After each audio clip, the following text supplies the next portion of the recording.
A very good evening, ladies and gentlemen, and welcome to the 176th episode of Together for Education webinars brought to you by Notebook. Just over 2 years ago, when the pandemic had just set in and schools had closed down, we here at Notebook felt it was our duty to set up a platform for educators to connect meaningfully on discussing problems they were facing with the rising need of digital education and online learning and arrive at common solutions. Today, 176 episodes later, this platform has grown much bigger than we could have ever anticipated, all thanks to your love and support. We have discussed extremely curricular topics here, like digital learning, NEBN assessments, extracurricular topics like sports and theatre, topics like school finance and management, and even evolved topics like mental health. Our today's topic is mentoring in schools. The word mentoring takes us back to the Gurukul system of Indian education, where students lived along with their mentors to receive quality education. Mentoring is all about holistic education and life skill teachings and is considered to be a very important part of current day education as well. It is considered to be one of the greatest virtues of a teacher and is carried on regularly and continuously for a student throughout the formative years. The need is unique for every student in terms of attention, help, advice, information, and encouragement. And this is where mentoring exactly plays its role.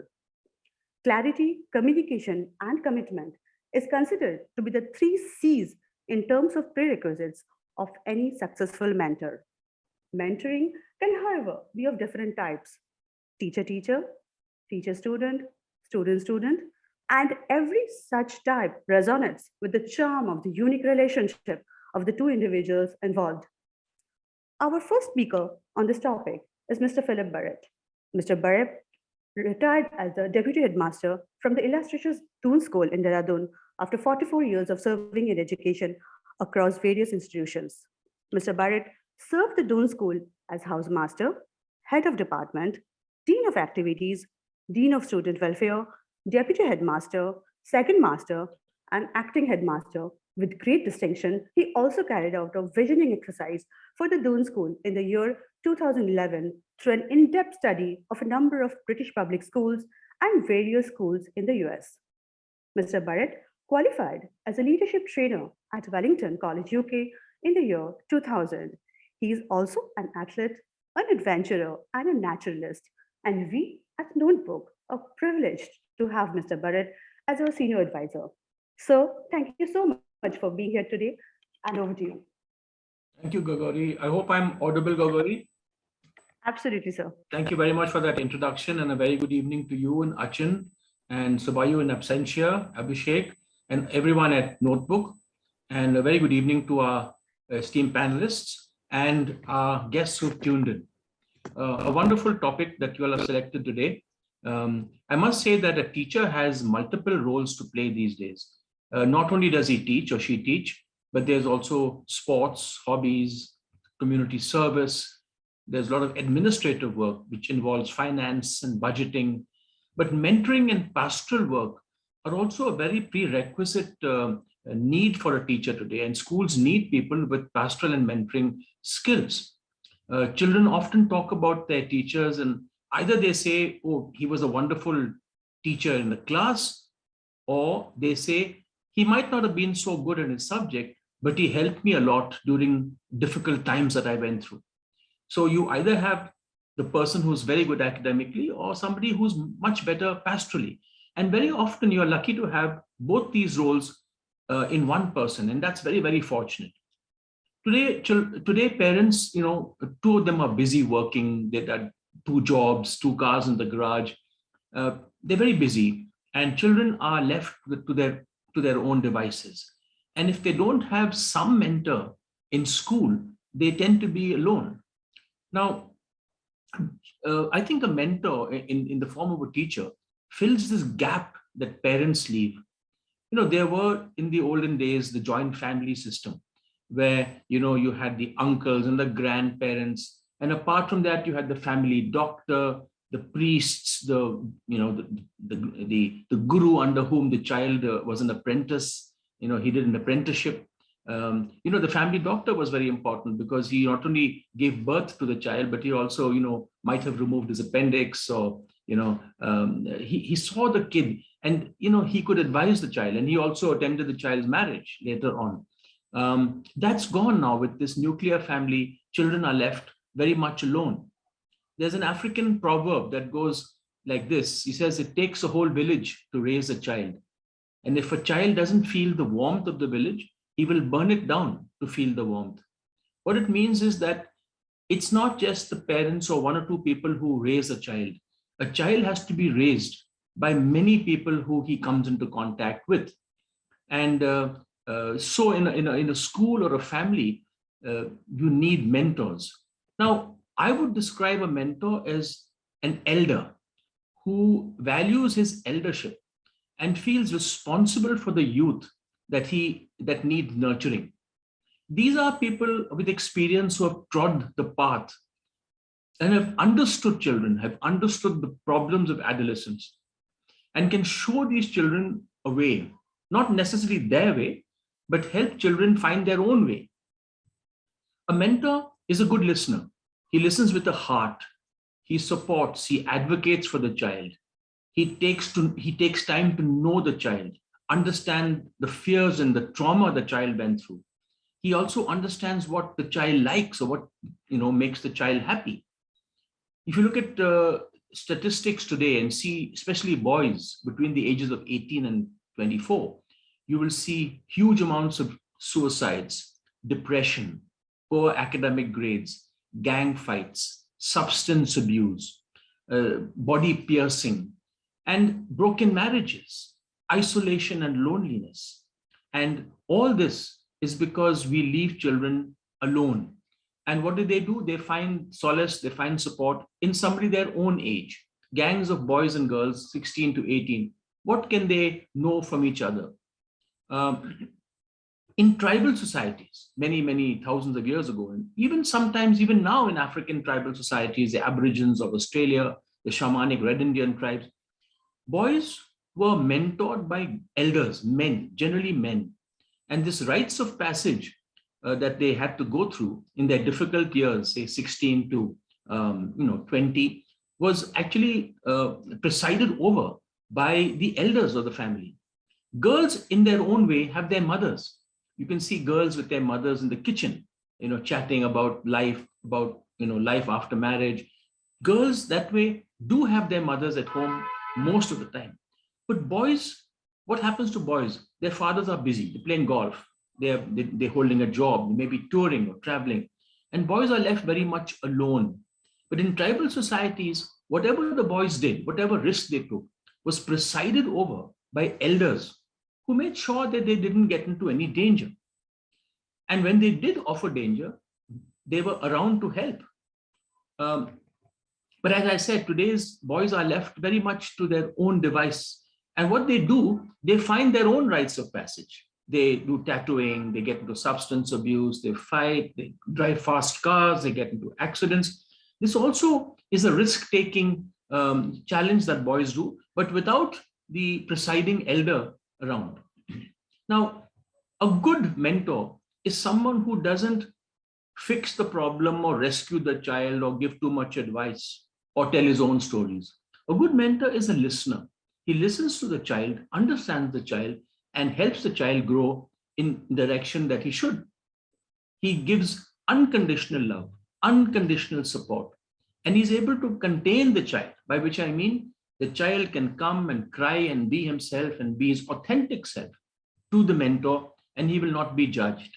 He also keeps confidentiality with the child, because the child will only trust someone who's confidential with his secrets. Now, in the Doon school where I taught for many years, we had a tutorial system where every boy was given a tutor, and a tutor was somebody who was from your house, but not necessarily somebody who taught you in school. And a tutor generally had about 8 to 10 boys under his tutelage. And this was not a subject tutor. This was a personal, psychological tutor.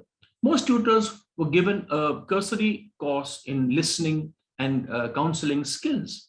They were not trained counselors, but they had the prerequisite skills to listen. And these tutors got very close to the boys. They knew the boys closer than their subject teachers, even the headmaster, for example. And these were the people the elders who advocated for the child. And they took them on midterms, they refereed their matches, they called them to their homes for dinner and lunches, took them out for days and night outings. This was the job of the tutor who was a mentor. And it is a very known fact in the school that many, many old boys who returned would say that there were two men in my life who shaped me: my housemaster, my tutor, and my father, in that order. So they even put the tutor above their father sometimes. So as I grew up, my father was a wonderful mentor to me. But mentors are not generally your fathers. They should be somebody away from the family who you can be yourself with. So one of my father's friends was a great mentor of mine, who taught me how to swim, who taught me the details of carpentry. He even taught me how to drive, because my father wouldn't lend me his car. So the colonel gave me his old car, and he taught me how to drive, and which is something a boy loves to do. He also encouraged me. He praised me. He said nice things about me. So he was the man who took me swimming in natural waters. I grew up at a certain stage. I didn't want to swim in a swimming pool. I wanted to swim in natural waters. So my father and this gentleman would take me to the sea. I swam in the sea. I swam in the lakes. I swam in rivers. I swam in wells. I swam in canals. So these were people who stood by me as I took risks in life to make sure that I did what I wanted, but I was not serious in any serious danger. Now, there are many sports people and many people who are successes today, who were actually going downhill, but a mentor saw something in them, picked them up, and made them who they were. And the example that comes to mind is Michael Phelps, the great swimmer with so many gold medals, who was on drugs, and he was just going the way that most boys in inner cities in America do. And this teacher pulled him out and said, if you work with me seriously, I can make something of you. And he made Michael Phelps. So good sports coaches make good mentors sometimes. You can be a mentor can come out of the art school, the nature loving teacher, the dramatics teacher, teachers who can take you to teach you how to cook, for example. So anyone who has a connect with the student, anyone who connects with students either through music or drama, through cooking, through trekking, adventure, sports, has the opportunity of being a good mentor. Doing things together, facing hardships together. There's nothing like taking a group of kids into the wild, pitching tents, cooking in the dark, that draws you closer together. Informal chatting. Our tutorials there were some scheduled meetings, but I always found that unscheduled meetings were better than the scheduled meetings. And a good mentor is somebody who's in touch with the family, the parents, as well as the child. It's a triangle between the mentor, the family, and the child. Today, most schools employ a counselor who also teaches psychology if it's a subject offered. But in my view, this doesn't work, because I think a mentor is somebody who shouldn't be teaching you a subject, but somebody who should be there for you when you need him. I think as Gagori mentioned, there's also a lot of room for student mentoring students. And in some schools, I know they put senior students on a voluntary basis through simple training and counseling, and they help to mentor their juniors. And also rightly said by Gagori in the introduction, there are teachers who mentor teachers. Often new teachers join a school and are left to their own devices. There is no support. I think a teacher too needs a buddy who can shadow him or her for the first month, and who shows the teacher the rope. I think it's very important for even the heads of school to mentor teachers, teachers to mentor teachers. We know that teachers mentor children, and of course, children mentoring children. I think it's important that to understand that good mentors should also be given a little less load academically, because what prevents teachers from doing their job as mentors is the heavy academic load that schools add on to a teacher's general load. There's so much happening in school. So time is a factor. Often there are people who make natural mentors. Children are drawn to some people more than others.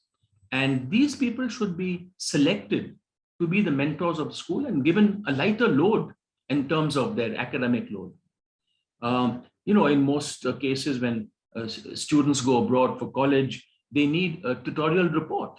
So apart from a subject teacher who gives them a testimonial, a very important testimonial is that which is given by the child's tutor, who's actually the child's mentor, because this is the person whose report is highly valued by admission officers abroad, because this is the gentleman who knows the child.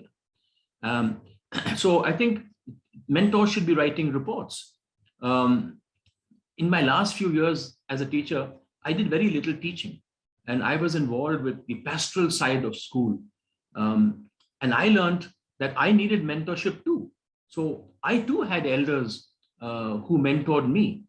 And it's all based on trust and listening. And which brings me to the fact that all of us need mentors, not only children, even adults need mentors, and we have to go out and find those mentors. You'll find that in the absence of good leaders and mentors, human beings generally follow anyone blindly sometimes. And you have these shamans and holy men and godmen and cult leaders who lead people astray. It just shows all of us need a shepherd who leads us forward. I think that to be a good mentor, one has to work on himself. One has to practice what one preaches. One cannot advise a child something and do something opposite. You've got to be a good role model. I think that, mentorship is a responsibility. It is a calling. It is a gift. It is a privilege which can be learned, but some people are better than others at it. And I think in India, with the Guru Chela system, we have a traditional system of elders mentoring children, which I don't think we should ever lose. We should be like the shamans and the witch doctors of tribal societies, helping children, mentoring them, and doing what we can for them. Thank you very much for listening. And over to you, Gagori. Thank you so much, sir. Thank you for that wonderful introduction to this topic, and we could not have asked for better, borrowing from your experiences. Well, ladies and gentlemen, our next speaker on this topic is Mr. Achin Bhattacharyya. Achin is the founder and CEO at Notebook. A chartered accountant by training, Achin was a director at Deloitte prior to starting Notebook. He has worked in India and abroad in various senior capacities in GE, PwC, KPMG, and Deloitte. Achin is a member of the Institute of Chartered Accountants of England and Wales, a fellow of the ICAI, a member of CPA Australia and CPA Ireland, and a member of CIMA UK. He is also the recipient of the prestigious Indian Achievers Award. An avid reader and a passionate traveler, Achin has keen interests in economics, history, literature, and philosophy. He is a regular speaker at various forums and chambers of commerce, and also contributes articles to numerous publications regularly. He is also on the board of some of the most renowned corporates and contributes significantly to their brand strategies. Achin, over to you. Good evening, everyone. Gagori, am I audible? Absolutely, Achin. I once again welcome all of you to today's session on a very, very interesting topic, very relevant topic. I believe mentorship is an incredibly valuable and often misunderstood professional resource. The moment we hear this particular word, first thing that comes to our mind, of course, is the most one-to-one mentoring. When you think of mentoring, that's the first thing that comes to our mind. Of course, generally, as Burrett mentioned, normally we are mentored by someone, in most cases, elder than us. Maybe a teacher, maybe an elder in the extended family. But mentoring can take various different forms, be it peer-to-peer mentoring, be it group mentoring, be it reverse mentoring, say what we normally see in corporates, that at times a senior employee takes constructive feedback and tries to learn new tricks of the trade from juniors, fresh blood who is coming in, upcoming trends in business. Flash mentoring, which is more of a one-time interaction, like a keynote speaker coming in a town hall, and maybe for an hour or two, sharing his or her unique perspective, which at times may change the direction of one's life. Team mentoring, and of course, in today's world, virtual mentoring. Now, the various roles that a mentor performs, I think it's a very wide range of roles. Role of a teacher, sponsor, advisor, at times an emissary or an agent, a role model, very, very important, coach, and confidant.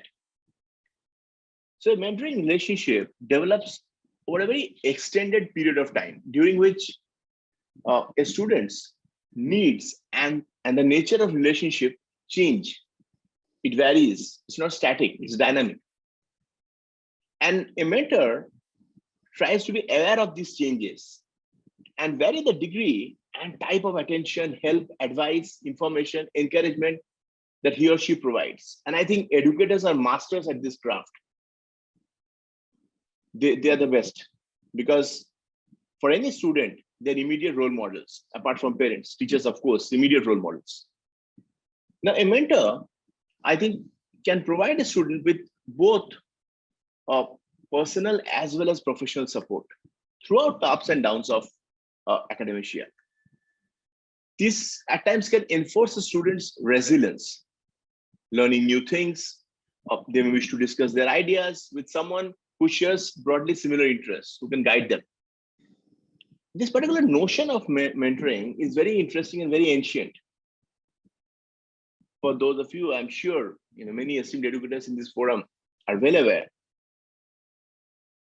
that the original mentor was described by Homer as wise and trusted counselor, whom his hero in his epic poetry, Odysseus, left in charge of his household during his travels.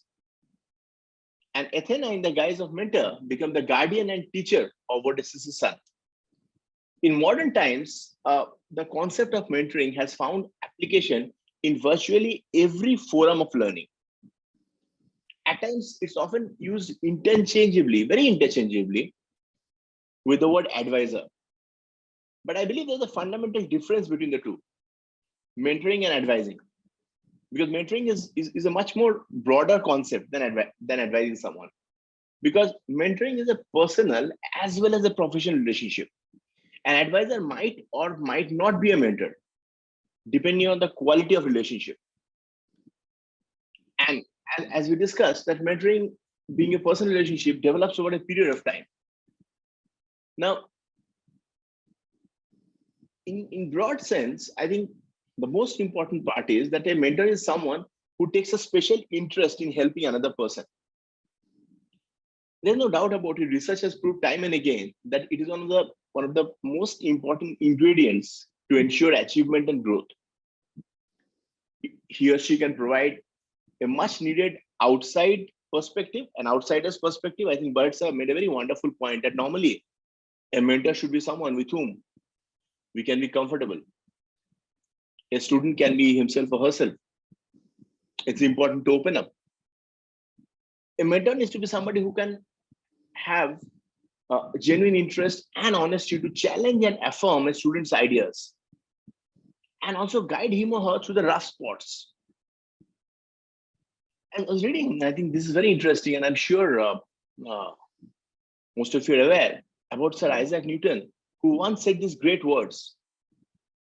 If I have seen, and to quote him, he said, if I have seen further than others, it is by standing upon the shoulder of giants. I think that explains it all. We rely on the wisdom and knowledge of those who have come to this world before us. And we do inherit all sorts of incredible bit of information, knowledge, wisdom from them. And I think this is where our traditional Guru Shishya Parampara, which we take a lot of pride in as a culture, as a civilization, as a nation, which is unique, has a great role to play. The passing of baton from generation to generation, passing of knowledge, passing of culture, conventions, wisdom. So I think that's the incredible part. And every generation, I think it's a fundamental responsibility to ensure that our successors can see even further by standing on our shoulders, by ensuring that we pass on the baton of knowledge. Now, I think the most difficult part of mentoring is that a mentor needs to be somebody who have the audacity, the guts. Because at times it's a very tough job. At times it's not the best job in the world that we can have. But the audacity and the guts to look at someone in the eyes and say that what you're doing is not the best possible way. What you're doing is not right. And that's not the way to do it. And I can suggest a better way. Maybe you need to do a little bit of a trajectory change, a little bit of a correction. Of course, there is a more subtle way of putting the point across in a more encouraging way. But I think this is something which is so important. Having the honesty, taking adequate interest, and having the audacity to point out course correction, to point out the mistakes. Mistakes are natural. We all commit in our day-to-day lives. But what is really important is someone as a mentor hand-holding us and taking us through those rough spots. The other thing I think when we discuss about mentoring, of course, we have a great panel here today, panel of very senior educators. I'm sure they'll share their unique perspective with regard to this from the perspective of schools. And I think that's what we're here to discuss today. But just if I digress a little bit, and in context of the corporate world, where I've spent so many years, I think one thing which is very important and very interesting is that now today when we see millennials changing jobs very frequently, very quickly, I believe there's a gap. I believe there's a gap between management and millennials in many organizations, if not all. And both parties contribute to this gap. And one of the ways to mitigate this gap is a mentorship program. I'm not suggesting a very formal, structured program, but more of a mutual relationship based on understanding, based on empathy, based on genuine interest. Because on one hand, we have young professionals who belong to a generation driven by technology, innovation. We have a generation for whom bachelor's degree is so common. Master's degree have become the norm. Their minds are so ingrained by being educated in an environment where they're so data driven, so factual. And many of them have got incredible sense of ethics. Let me tell you this. They genuinely believe in what they're doing. Yeah, at times I've heard this very, very common saying from many people in senior management that it's difficult to connect with the youngest lot who are now coming into corporate, because many of them comes in with a preconceived notion of entitlement. Yeah, I've seen people struggling to distinguish between goals and expectation and reality, to be honest. But I think that is where the role of mentor comes in. And that role is invaluable. People don't change their jobs, people change their managers. I think it's a responsibility of senior management to be able to connect with them, to handhold them, to ensure they understand the DNA of the organization. They understand the sense of purpose. They understand the more human side of business.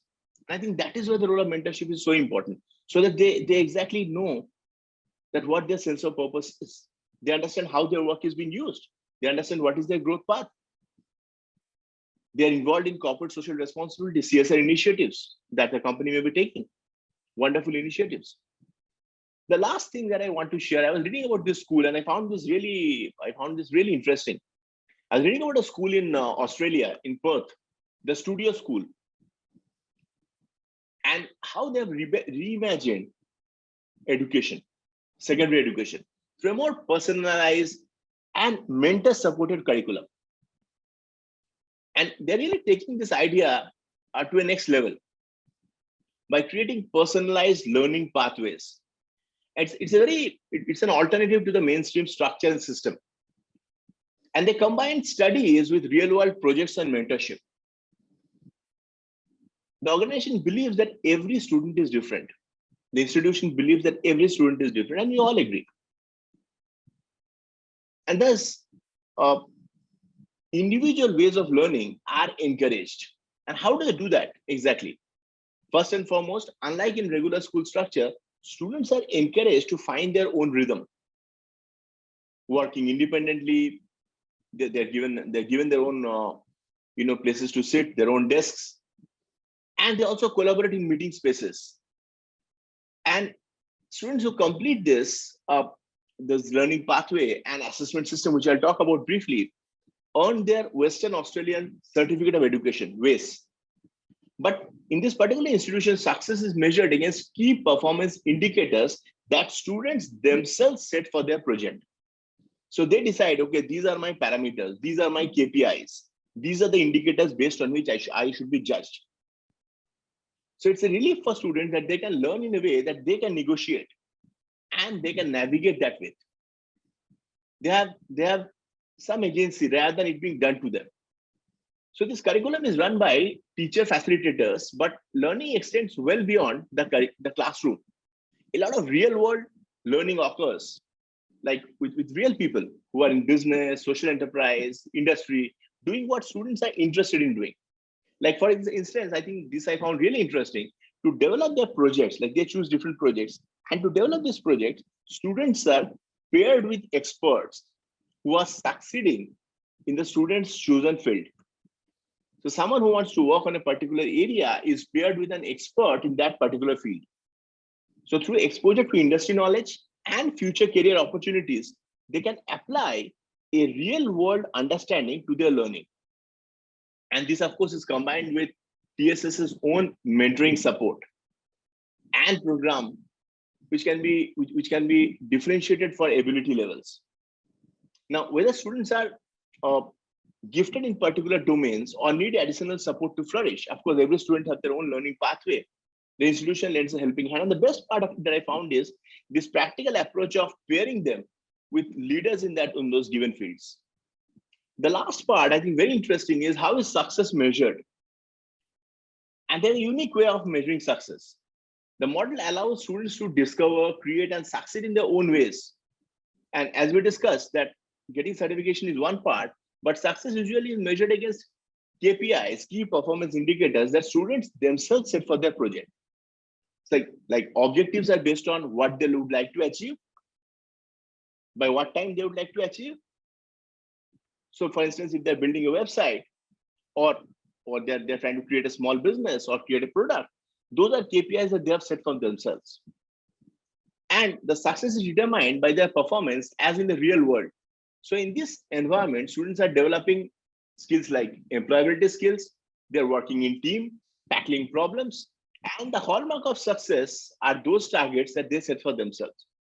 And why I'm discussing this in this context is, I think the best part is how mentorship comes in. Mentorship from the part of the institution, mentorship from the part of industry leaders who are paired with them, mentorship in terms of their entire assessment thing, wherein they discuss their KPIs, but of course they have to negotiate those with their mentors.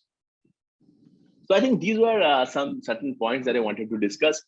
I sincerely thank all of you for giving me a very patient hearing. I understand today there's been, I think, a little bit of issue, technical issue with regard to joining. Some of you, I'm sure, face some issues. We sincerely apologize for that. But I think now our network is pretty much stable. I thank all of you again for giving me a very patient hearing. And today we have a wonderful panel of very senior educators. And this particular topic, mentorship, is something that is really close to my heart, because I believe this is really important in as far as in our scope of discussion is concerned. So I sincerely look forward to listen to them and learn from them. Over to you, Gauri. Thank you, Achin. Well, ladies and gentlemen, as Achin mentioned, we do have a wonderful panel lined up for you. But before we start with the panel discussion, a little bit about us here at Notebook. We at Notebook are an edtech platform that creates short videos pertaining to the school curriculum. This means that every topic from every subject of the school syllabus has been converted into a series of short videos that can be used in two different cases. One is when you, as a teacher, are starting out a topic in your classroom, you can play one of these videos as a method of visually introducing the topic to your students. These videos are just 6 to 10 minutes in duration and take up very little of your class time while offering the right kind of material to students to generate curiosity and excitement. The second is when the student is studying at home months later. They have access to the same videos on their personal devices, be it a laptop or a smartphone. They can watch the videos over and over again until they get a very clear understanding of the topic that you had taught. What I'm going to do now is play you some short snippets of notebook videos so that you know what they exactly look like. Hello students, welcome to today's video lesson. Today we shall discuss a very interesting story by Jack Finney titled The Third Level. Charlie described how he had stumbled upon the third level of the Grand Central Station on one night, the previous summer, while he had been returning from his office late at night. Hina found an exclusive collection of dresses kept under new arrivals. The prices of the dresses are as tabulated on your screen. Hina was confused after seeing the prices. She wanted to buy the most expensive dress. For finding that, we have to learn how to compare numbers. Indian Space Research Organization, ISRO, launched a space probe on 5th November 2013 to Mars. Ever since 24th September 2014, the probe has been orbiting or moving around Mars to study its surface.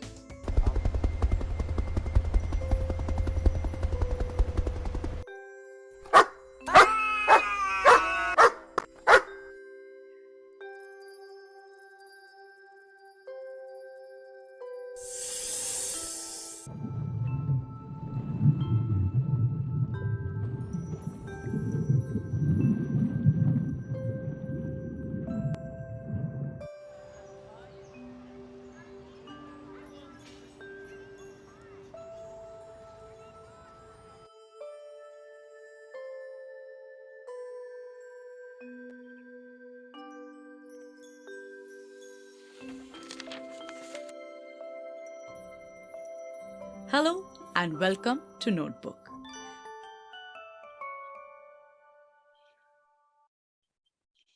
Well, ladies and gentlemen, those were some short snippets from notebook videos. As you just now saw, we have today connected with over 2,000 schools and have had more than 26 lakh students benefit from our videos. If you head over to our website, www.notebook.school, or use our mobile apps for Android and iOS, you would find more than 10,000 such videos at your disposal. With that, it is now time to introduce the wonderful panelists that we have with us today. We have with us Mrs. Harshna Loomba, who is the principal of DALIMS's Sunbeam School CBSE, a group of educational institutions of Varanasi, NTPC Tanda, Ambedkar Nagar in UP. She's an educational professional accomplished in organizing curriculum, assisting in lessons and collaborating with professionals to provide highest levels of education. She herself holds a BA in English Literature, B.Ed, MA in Fine Arts, and an MA in English Literature. She has extensive hands-on experience in working with students of all ages, wide experience in fostering respect and discipline, as well as creating and inciting interest in learning and stimulating the multicultural, multiracial, and ESL students' environment. She promoted her school to remarkable enrollment growth and provided 100% results in both AISSC and AISSCE exams. She conducts dozens of training sessions for teachers, professional development, and also facilitates parents' communication through newsletters, social media posts, and curriculum blogs. Ma'am, thank you so much for sparing your time for being here today. It's a privilege to have you here with us. We also have Thank you, with us, same here. welcome, ma'am. We also have with us Dr. Prgya Upadhyay with 18 years experience in education sector. She's presently working as the principal in St. Anne's School, Dehradun.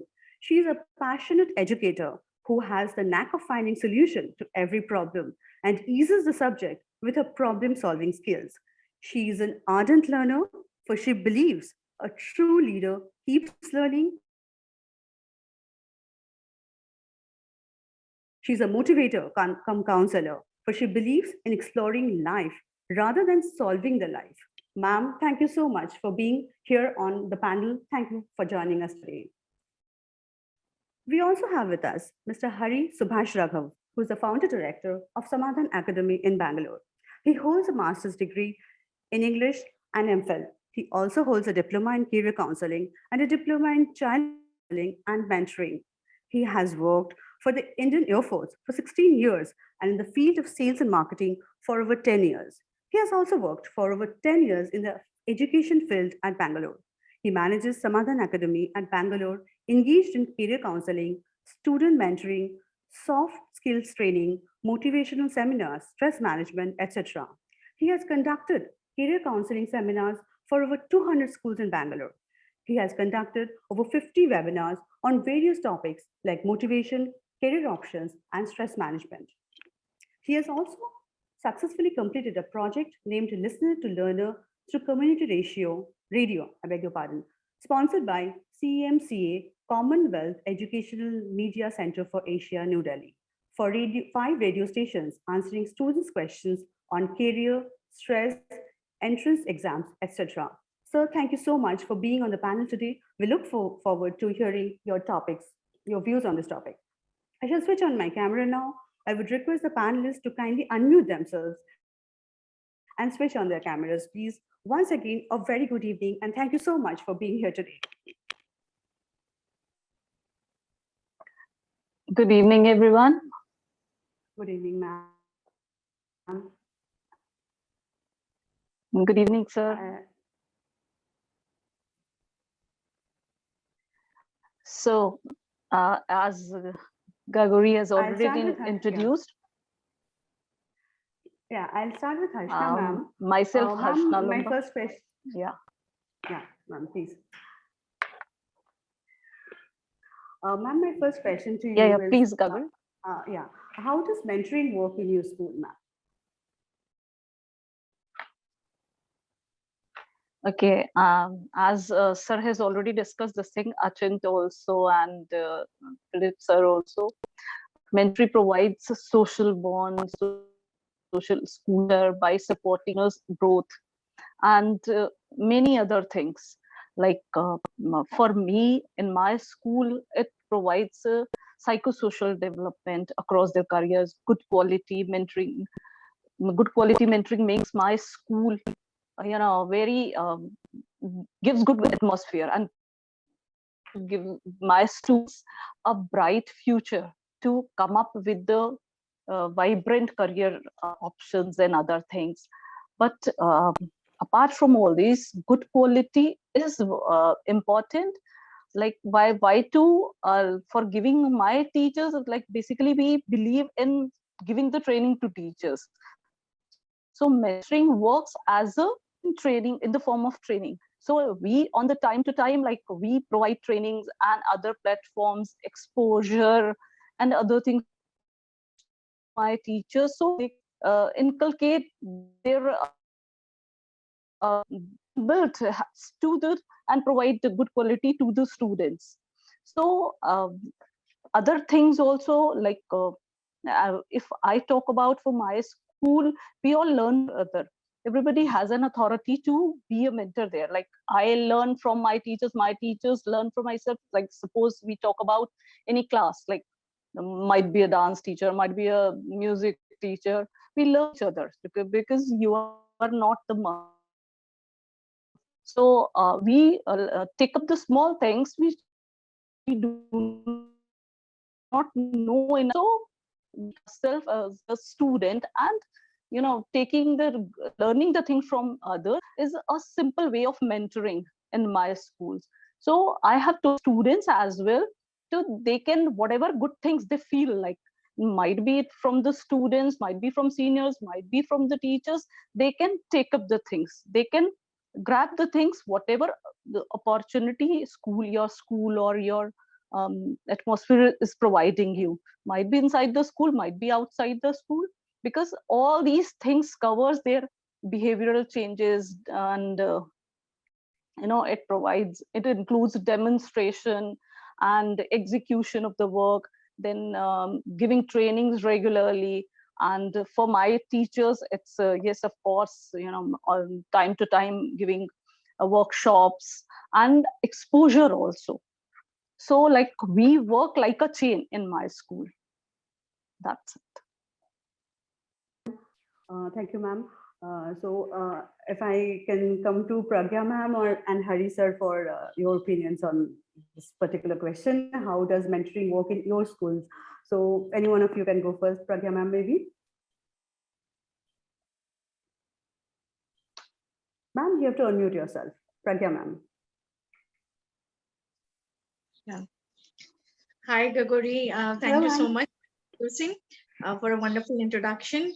And I'm pleased to be here once again on the portal of Notebook. So I'm thankful to Subrata sir as well. So thank you so much. And if we talk about mentoring work in our school, then I would say that we do group discussions.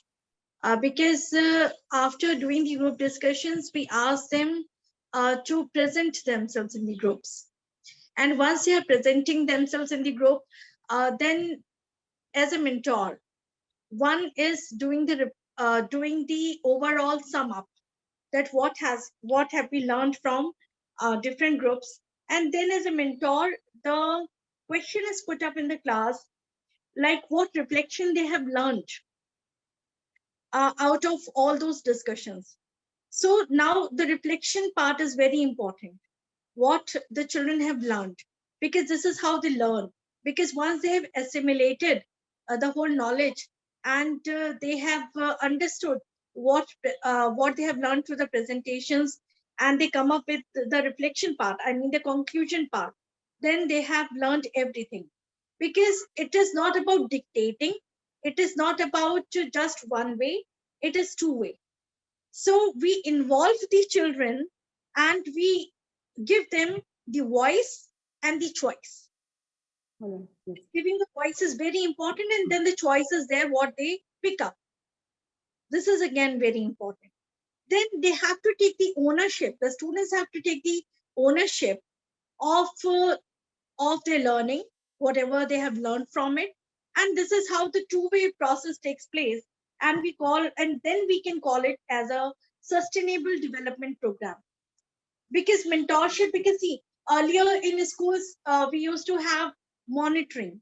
So monitoring used to just do the very little evaluation kind of thing.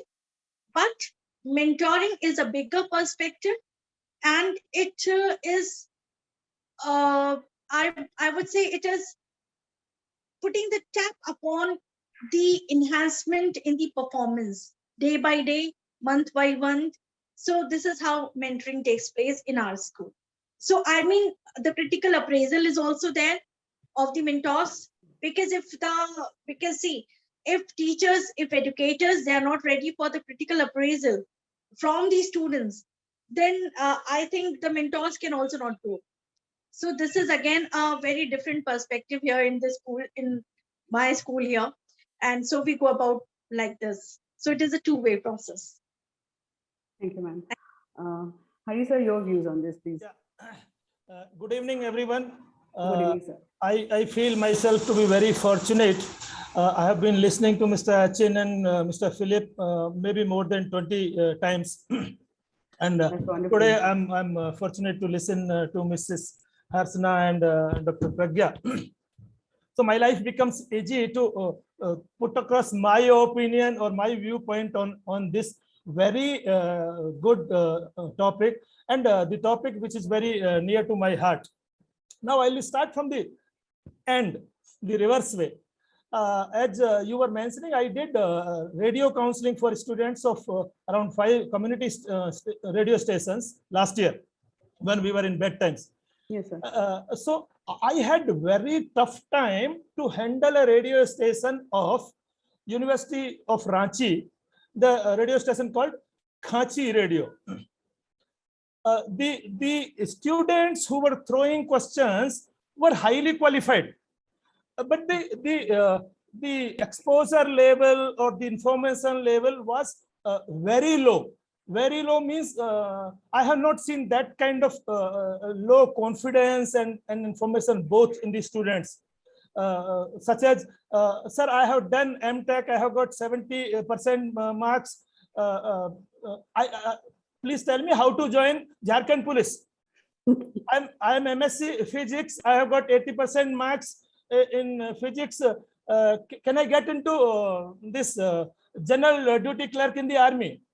So look at it, somebody, because I stay in Bangalore and I come from totally remote area of UP, a place called Bulandshahr, where I was fortunate to do some mentorings last year again.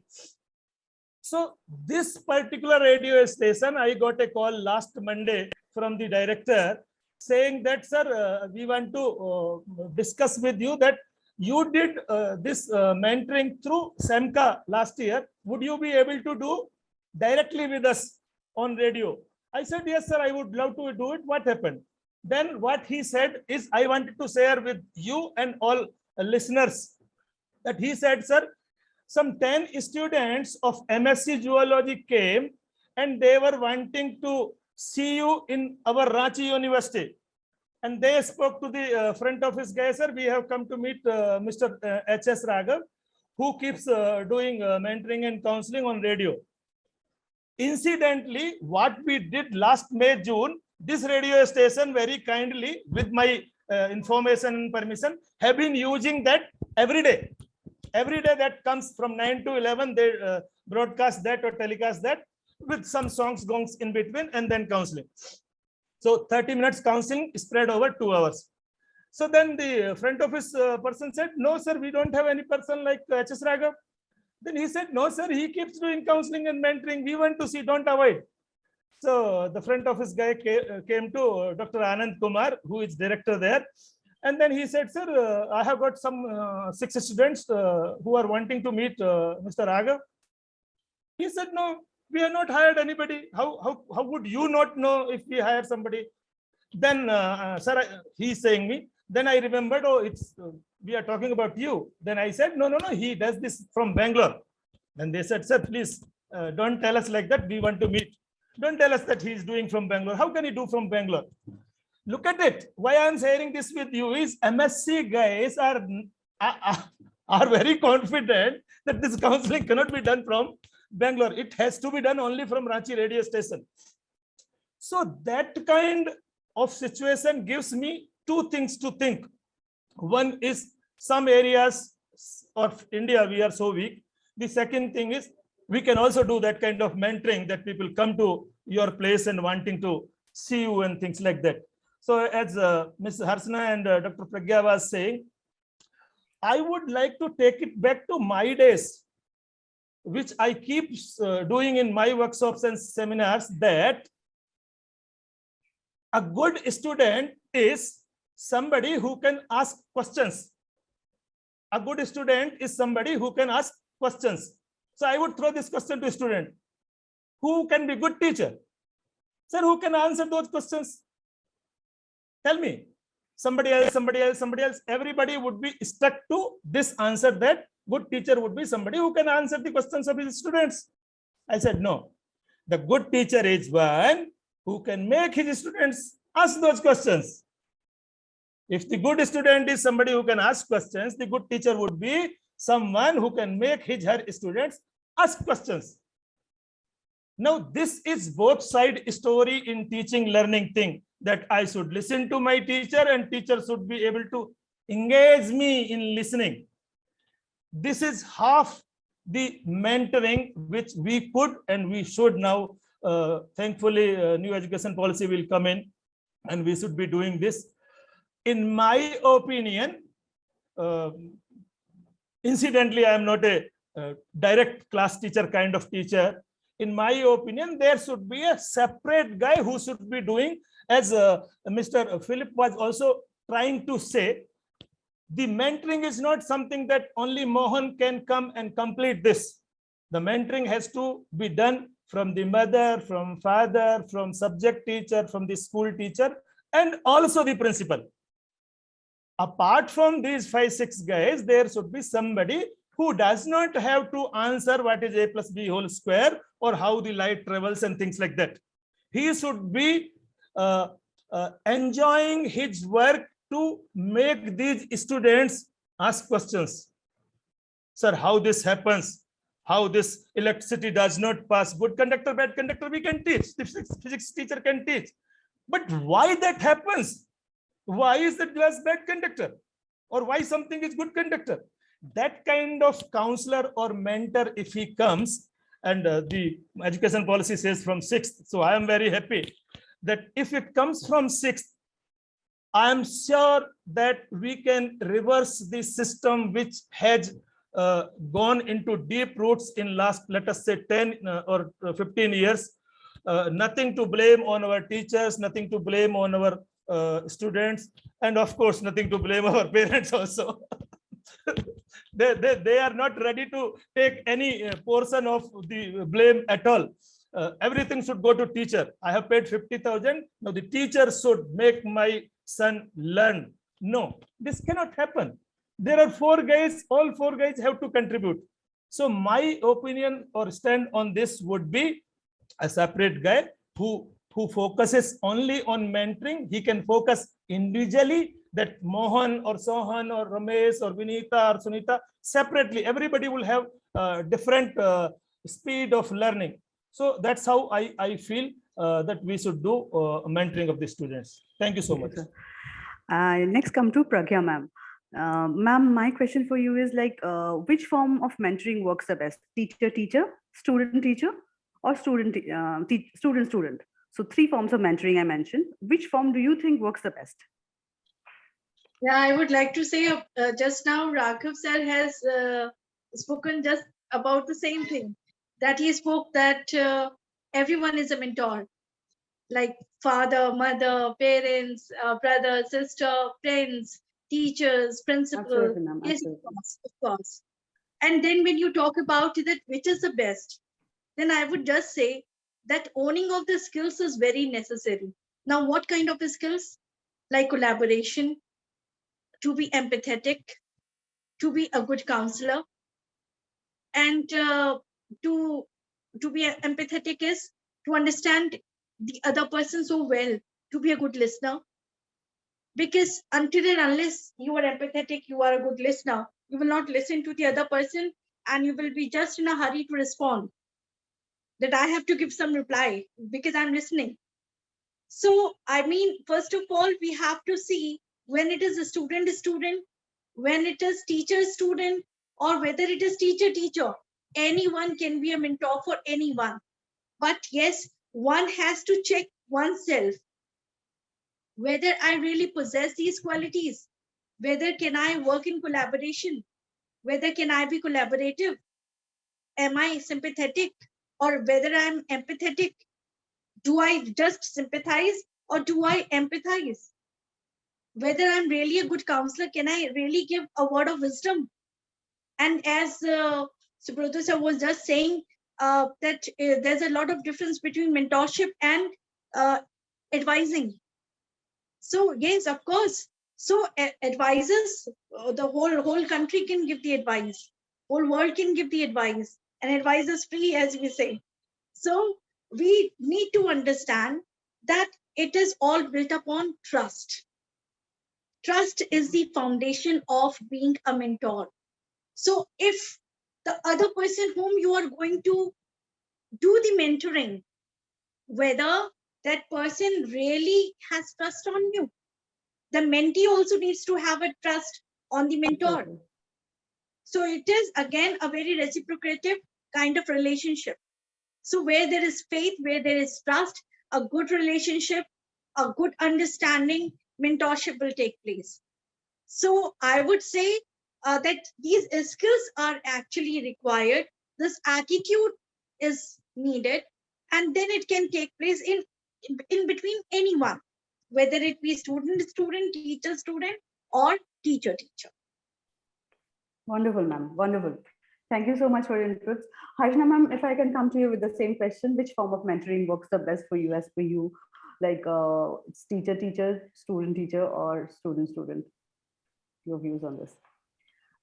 Thank you, Gaguri, for the question. Like Mhm. for me, ideally, it is teachers versus students, because mentor is someone who takes social interest in helping people to develop into successful career, successful result, might be a class result, might be a school result, or career options, so all these things.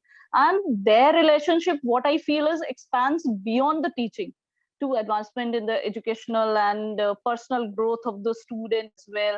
And uh, ideally and worldwide, it is always teachers versus students. But what I feel is, that is my personal experience, the best relationship is that is student versus students. Because what I got to know, and gradually through these years, because like students learn from students too much. They will not learn from the teacher, the more they will learn from their friends, or partners, or The roommates, or trust thing. classmates, whosoever. So because yeah, because reason is, they have can say relevant expertise, means, or knowledge, they have same knowledge, so they understand. They feel like, the person, if he's telling this answer, or this, giving any quality, might be a any other writing, or writing composition, or creating something. If friend is telling the things, it means the person rise, because he has the same mental level. Then, so what I felt is enthusiasm for sharing that expertise. Whereas the teachers, when teachers teach to students, they don't have that much enthusiasm. What I feel, being in this educational society from many years, so the enthusiasm, whatever the students have, they share with the same enthusiasm to their friends. So learning becomes very easier for them. And prompt attitude to take up the positive things, like suppose might be a topic of the class. Suppose I'm not getting, being a student, I'm not getting, a teacher is telling me, might be a physics chapter, might be any other chapter, the student is not getting. But if a friend tells that, I know this is this way, it has to be done this way, so that prompt attitude convince the friend, no, he's right, that is correct.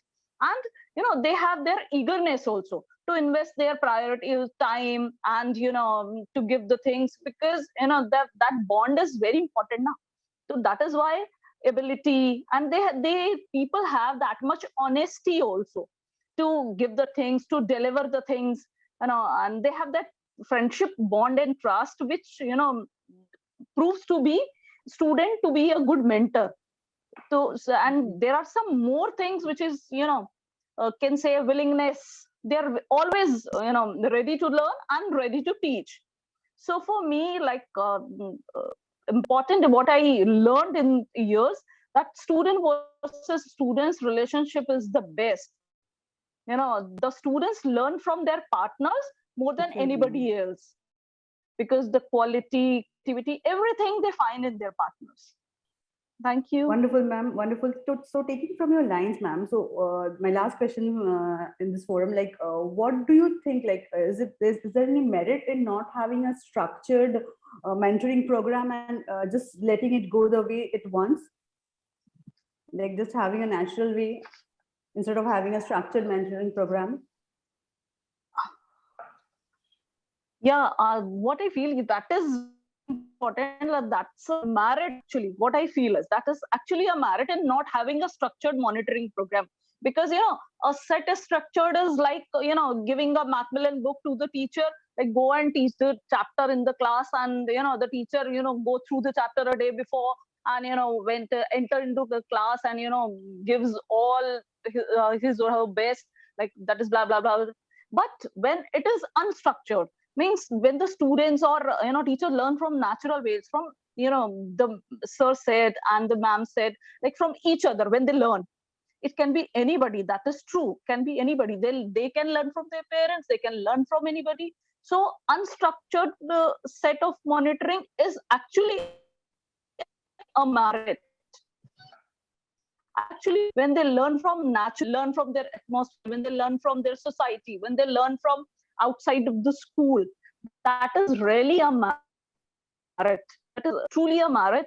Actually, we, as Philippe sir said, that is on parents are not only responsible for raising the child. Everybody, each and everybody is, takes part in raising a child. Might be a neighbor, friends, or anybody. So for me, is like that is actually a merit in not having a structured monitoring program. Wonderful, ma'am. Thank you so much. Thank you so much for that. Thank you. Anything? I'll come Thank to you. Hari, sir, next. Sir, you have to unmute yourself, please. Hello? Yeah. Sir, so if we can come to you with this very question, that is there any merit in not having a structured mentoring program, and see if there are natural mentoring pathways that can emerge? Yeah, I would go, my feeling is we should have structured mentoring plan. Okay. The benefit would come something like this. See, our teachers today, workload wise, stress wise, if you see versus 20 years back, or even previously before, during our times, it's huge difference. The syllabus has become more, the expectations from the management and all those things have gone very high, even from the parents. So the subject teacher, while doing mentoring, our teachers were able to do because they had less workload. But today I feel the workload is such that if there is one more guy who does only mentoring, would be supplementing the subject teachers or the class teachers. I will give you one small example on this.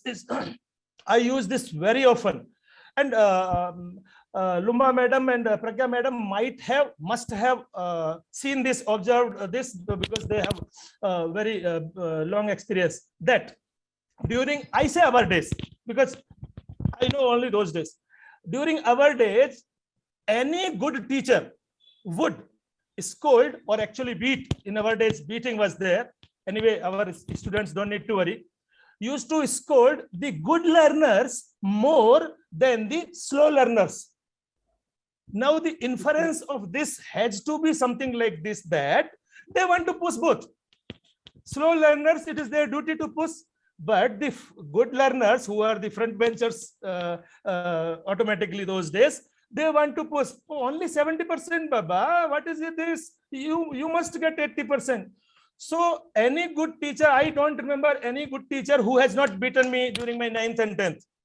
They might have left somebody who is slow learner without scolding. But I and another 2-3 guys, the top 4, were not left behind. They were given their quota because the teacher wanted to push. Because here there is the opportunity to get this division. We were not from those days that 90% kind. 60% comes, some 4 or 5 villagers, elderly people will come and see, and will have sweet at our house. And I would want to see that boy who has got 60%, first division.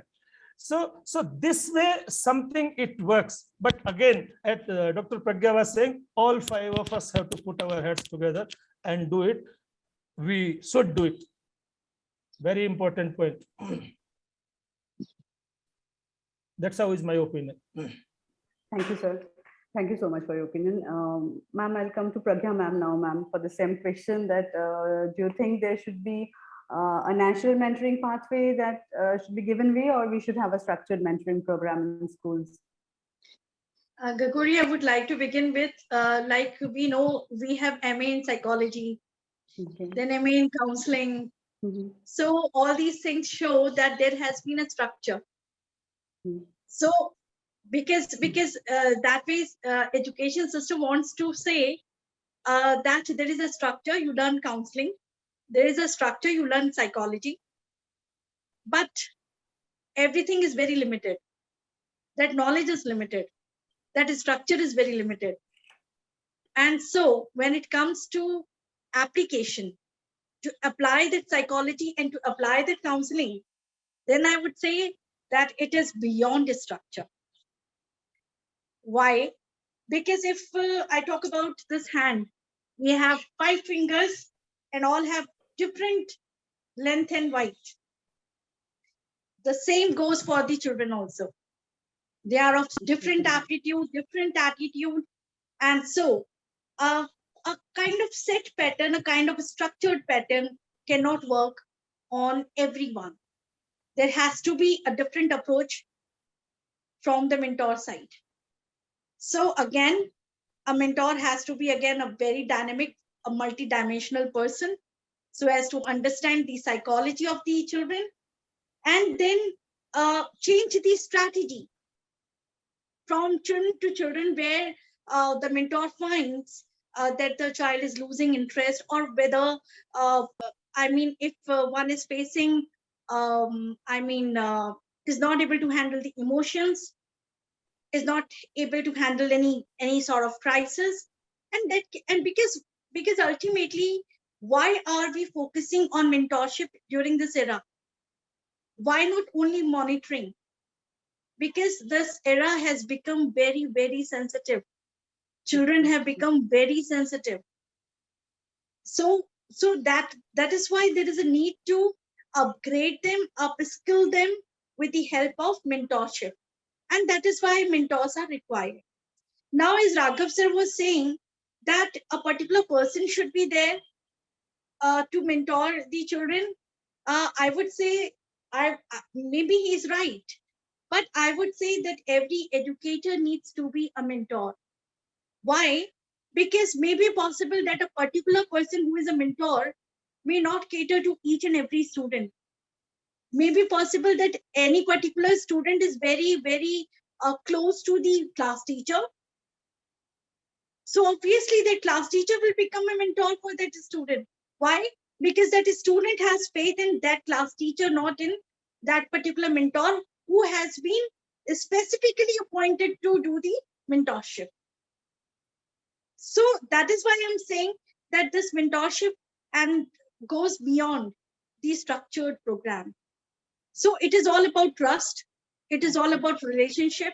What a teacher is carrying with the student, or whether a student is carrying with the student, or whether a teacher has with the teacher.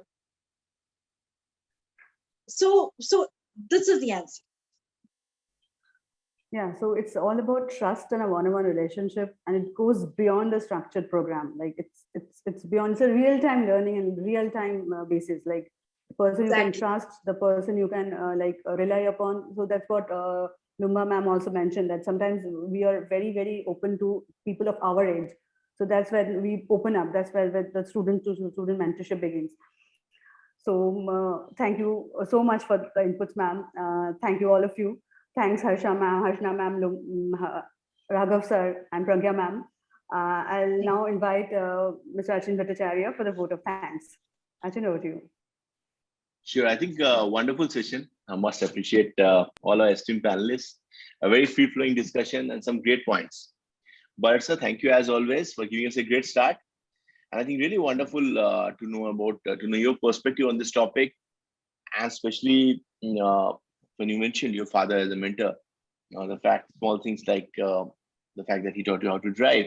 And I think one thing very unique you mentioned is from the perspective of boarding schools, how the entire role of mentor changes. So house masters, tutors, I think very, very important. So thank you so much, sir, for that. Harshna ma'am, I think, ma'am, thank you so much. I think two, three things. One is I completely agree with you that the relationship in mentoring goes far beyond teaching. There's no doubt about it. And of course, the role of peer-to-peer mentoring that you mentioned, wherein students are at ease, they learn from their peers, their friends, from their experience, they open up, same age group facing similar issues, or whether they be with regard to academics or that be with regard to the process of growing up, various issues.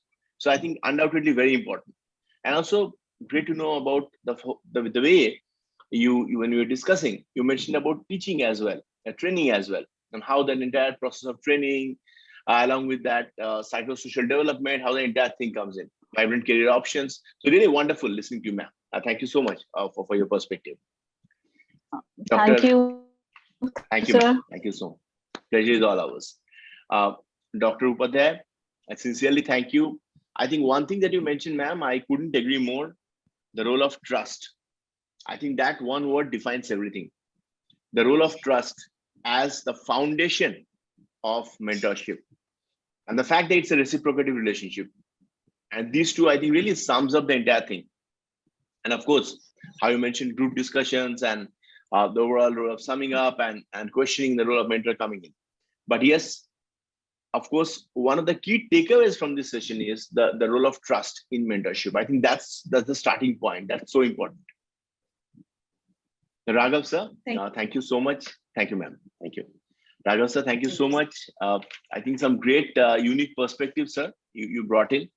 Wonderful to know about your experience that when you mentioned that how you're conducting mentorship sessions for the university over radio. And I think when you are explaining this, one thing that I'm sure not only me, but all members of the esteemed audience, esteemed educators here, we realize that there is so much of talent in our country. Great students, wonderful in terms of their curriculum, doing wonderful, doing great in exams. But the talent also comes in at times with so much of innocence. Many students coming from first generation, many students coming from families where there are first generation learners. And if I look at things from their perspective, at times, naturally, I think the role of a mentor here is so important. Somebody who can actually sit with them, somebody who can actually give them a patient hearing, somebody who can actually tell them about the bigger world, the window of opportunity that is waiting for them, somebody who can actually help them to dream big. And I think that's where the role of mentor comes in. And I think the incident that you shared with us was wonderful. It was an eye-opener for all of us and so relevant for today's discussion. It only goes on to show that there is so much of untapped talent. Students who are scoring great marks, students are doing wonderful in their curriculum. If properly mentored, they can indeed reach great heights, scale great heights, and do great not only for themselves, but also for their families they come from, their communities they come from, and for the nation. I think that's wonderful. And the other point you mentioned, sir, I really agree with you with regard to learning curve, that each student having an individual learning curve. And the role of a mentor in terms of ensuring that every student gets that opportunity to learn at his or her pace. Ensuring that those who may take a little more time than their peers don't feel discouraged. It's perfectly okay. It's completely okay. I may need more time than you, but so what? I have a right to study. I have a right to grow. And I think that's how it has to be in a civil society. So I think great session overall we had today. I sincerely thank all of you, members of our esteemed panel, as well as members of our audience who have joined us here today evening. And I look forward to your continued support in the sessions to come. Thank you, take care, and goodbye. Thank you very much, Achin. Thank you very much. Thank you, everybody. Thank you, everyone. Thank you so much.